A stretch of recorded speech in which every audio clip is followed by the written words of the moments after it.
فراخ تكة اللي كلنا بنحب لونها وطعمها هنعملها في البيت زي المطاعم وأحلى بتتبيلة هتخليها طرية ولذيذة ومش هتصدقوا سهولة التسوية مع الرز البسمتي اللي تتحدوا بيه أي حد حتى المطاعم نفسها، وهنوفر ونخلي أكل المطاعم في البيت. متأكدة هتعجبكم وهتحبوا تعملوها في رمضان من سهولتها. تعالوا أقول لكم هنعملها إزاي. دي فرخة حوالي كيلو ونص لحد 2 كيلو الا ربع مثلا. أول حاجة نعملها شطف على السريع ونصفيها ونفتحها بالنص كده زي ما انتوا شايفين. عاوزين تقطعوها قطع مفيش مشكلة خالص.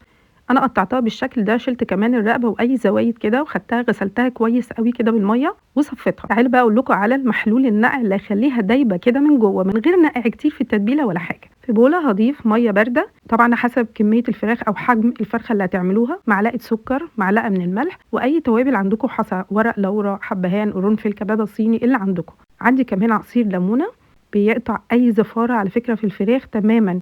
كان عندي كرات هنا ضفته قطعته وضفته، تقدروا تستبدلوه مثلا ببصلايه صغيره متقطعه كده نصاص او اربع. بعد كده قلبتهم بس الروايح تطلع مع بعضها، وهنزل بالفرخه اللي انا كنت مقطعاها معاكم زي ما انتم شايفين. المهم الميه تغطيها. في هنا خطوه اختياريه انا بحبها، في ناس كتير مش بتفضلها، ان انا بضيف ربع كوبايه من الخل. الخل هنا بيديها لون فاتح من جوه حتى بعد التسويه، غير انه بيساعد انها تستوي بسرعه، كمان بيمنع اي زفار او اي تجمعات دمويه. سبتها في المحلول ده حوالي نص ساعه، وتعالوا شوفوا شكلها بعد النص ساعه كانت عامله ازاي.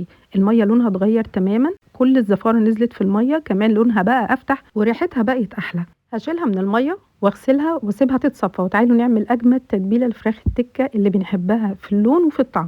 نص كوبايه من اللبن الحليب، هضيف عليها معلقه كبيره من الخل واسيبها تتكتل. تقدروا تستبدلوها بكوبايه كبيره من الزبادي. في بوله هضيف التوابل دي، معلقه من جوز الطيب، مرقه فراخ باودر، فلفل اسمر، توم باودر، كمان ملح، زنجبيل باودر، جرام مصاله لو موجوده، كزبره ناشفه وبابريكا. هضيفهم في البوله واضيف عليهم معلقه كبيره من الصلصه، كمان هضيف معلقه صغيره من الثوم المفروم، عصير 2 ليمونه. كمان هنا بقى دي تريك حلوه قوي قوي للون اللي بنحبه في فراخ تكه اللي بنشوفها جاهزه. لو عندك بنجر متوفر هنضيف كده كام نقطه تدي لون، لو مش عندك استبدليها بمعلقه كبيره من البابريكا هتفرق قوي في اللون. ربع كوبايه من الزيت العادي او زيت الزيتون المتوفر.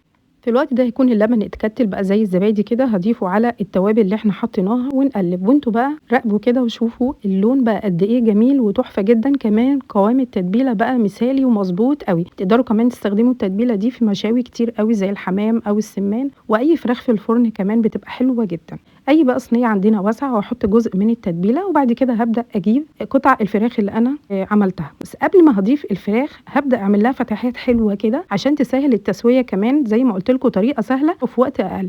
كده خلاص انا خلصتهم. هضيف الفراخ في التتبيله وهبدا كده باول جزء واغرقه بالتتبيله كويس قوي، وبعد ما اتبله حلو قوي في كل الفتحات اللي عملناها هضيف الجزء الثاني وبرده هديله شويه من التتبيله. وما تنسوش زي ما بنقول دايما نشيل جزء من التتبيله على جنب علشان التسويه بتساعد كتير قوي. بس كده من غير ما انقعها كتير قوي في التتبيله، انا هحطها حوالي كده في التلاجة لحد ما اخلص واقطع الخضار اللي هستخدمه في الشوي. يعني قعدت لها حوالي من ساعه لربع ساعه بالكتير. وتعالوا نشوف بقى اسهل والذ طريقه تسويه اي صينيه تدخل الفرن كده تكون مفروده يعني مسطحه، واجيب الشوايه اللي احنا عارفين شكلها دي بنفس الطريقه كده. هفتح الشبكه وطبعا هحط ورق فويل او ورق زبده على الصينيه عشان اي سوائل تنزل منها في التسويه ما تغرقش وما تبوظش الفرن.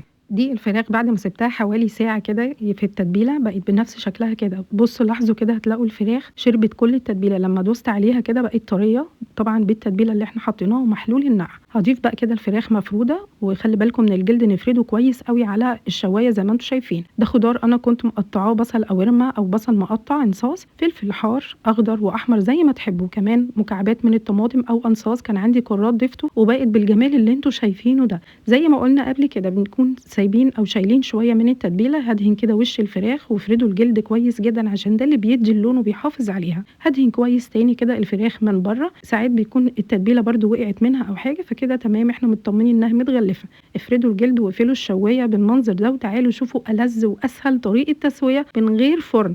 زي ما هي كده هاخد الصينيه بالشبكه واحطها تحت الشوايه على اعلى درجه. الرف اللي تحت الشوايه على طول هو ده بيكون افضل مكان علشان الفراخ او تحت الشوايه يعني بيكون حرارته قليله، تنزل السوائل مش هتديني اللون الحلو ده. اراقبها واخد بالي جدا كل ما تيجي تاخد اللون اراقبها علشان هنطلعها ونقلبها.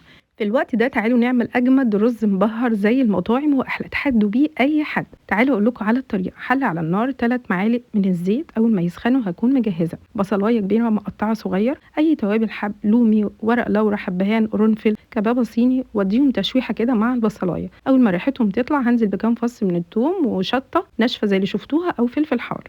بعد كده هقلبهم تقليبة، وبعدين هضيف معلقة من بودرة الزعفران بتدينا اللون حلو، معلقة من توابل كبسة من العطار، وشوية قرفة صغيرين قوي. شايفين قلبتهم وعملت لون تحفة. الرز ده رز بسمتي كان مغسول ومنقوع 10 دقايق بس مع معلقة خل ومية باردة. بعد ال10 دقايق صفيته ونزلته. راقبوا لي بقى اللون وجماله، شايفين لون طبيعي تحفة جدا من التوابل اللي ضفناها. قلبته كويس قوي كده مع التوابل وضفت المية، مية سخنة من الكتل. قد ايه بتكون ضعف مقدار الرز بالظبط، يعني لو استخدمت كوبايتين من الرز يبقوا 4 كوبايات من المية السخنة. ظبطوا الملح وسيبوها على نار عالية، واول ما يتشرب مكعب من الزبدة كده هضيفه على الوش شرايح رفيعة، وهدي النار خالص علشان يستوي زي اي رز. تعالوا بقى شوفوا بعد ما استوى جمال الرز، مفلفل وتحفة جدا. شايفين لونه احلى من المطاعم بكتير. بس كده. تعالوا بقى نشوف الفراخ بعد ما اخدت اللون القمر اللي انتوا شايفينه ده، بقت جاهزة جدا ان احنا نقلبها. الله، ده شكلها بعد ما طلعتها، واخدة لون حلو، كل السوائل نزلت على ورق الزبدة. راقبوا لي اللون بقى والجمال يفتح النفس بجد. طبعا هي استوت من الطبقة اللي فوق اللي كانت تحت الشواية طرية جدا زي ما احنا شايفين. محلول النقع والتتبيلة خطير، ادوها طعم تحفة، واللي جرب يحكي لي.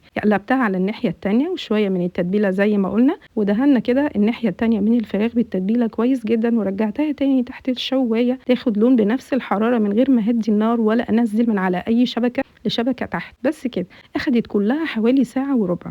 بصوا الجمال، مهما اقول لكم بجد حاجه نظيفه وجميله جدا ومعموله في البيت وتحت ايدينا، واوفر وانضف كتير. في حمايه كده وعليها نقطتين زيت وبس كده، مش عايزين اكتر من جو المطاعم ده، بل احسن كمان في البيت. بصوا اللون يا جماعه، اخدت ريحه الفحم حلوه جدا، احسن من احسن فراخ تكه بناكلها بره وبتعجبنا. الخضار كمان كان تحفه، وكانت دايبه زي ما احنا شايفين كده، ومستويه وخطيره، مش ناقص بس غير انها تتاكل. عايزه اقول لكم الخضار ده بس لوحده كده حوار، انا بالنسبه لي اهم من الفراخ. الرز بقى الجميل بتاعنا اللي احنا عملناه هقدمه بقى باي شكل على سيرفيس زي ما انتوا عايزين. الفراخ بعد ما استوت من كل ناحيه خطيره بجد. دي وصفه فراخ تكه عالميه، سهله وبسيطه، وتقدروا كمان تعملوها من غير ما ننقع، من غير ما ناخد خطوات كتير، وتبقى حلوه قوي لرمضان. اعتمدوها واحفظوها عندكم، تعملوها كتير جدا. شويه بقدونس كده على الوش كمان. انا مش بس كده، قدمت معاها سلطه الدقوس، انا عملتها قبل كده في فيديوهات كتير جدا تقدروا تشوفوها. بصوا بقى، شوفوا لي الذوبان كده، دايبه وزي الزبده من جوه، قلبها فاتح علشان زي ما قلنا الخل وعصير الليمون ومحلول النقع خلاها فاتحه من جوه ومستويه. دي سلطه الدقوس اللي عملتها معاها، يعني شغل مطاعم بجد مش هزار. تقدروا تعملوها في البيت ولولادكم وتبقى حلوه قوي على السفره، وما اخدتش منكم اي وقت. جربوها واستنى رايكم في كومنت جميل زيكم. وكل سنه وانتم طيبين